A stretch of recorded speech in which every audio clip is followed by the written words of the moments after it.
In chapter 5 of Humanized, I talk about relationships and this double standard that if a man is over 30 and not married, he's a stud. If a woman is over 30 and not married, she's about to become the cat lady. And I challenge that because at the end of the day, we are not our relationship status. Relationships are important in our lives, but they are not always romantic. We have relationships with friends, with family, with coworkers, with clients, customers. We are always in relation to other people, but for some reason, romance has such a strong weight to it that every time I speak to a client or somebody who's over 30, a woman who's over 30 and not married, she's devastated.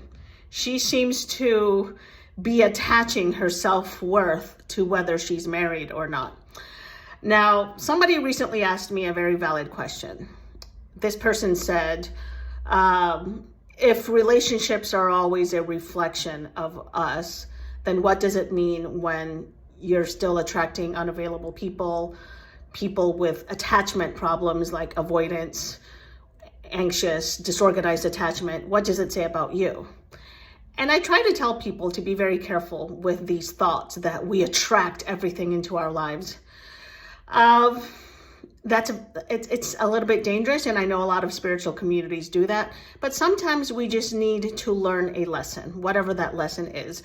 So for example, let's say you attract somebody that has avoidant personality and they are afraid of commitment, they're hot and cold, they're in and out, they have one foot in, the other foot halfway out by the middle of the relationship. What does that say about you?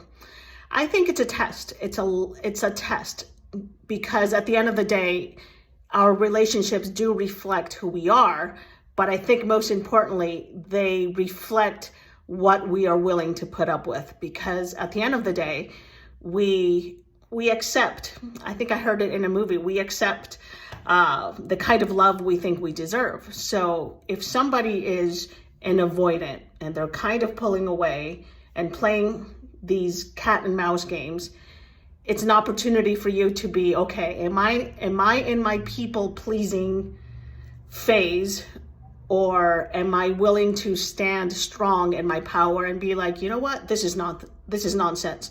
This is not the kind of relationship I deserve. So I'm going to step out of this toxic circle, and then I'm going to find the love I truly do deserve.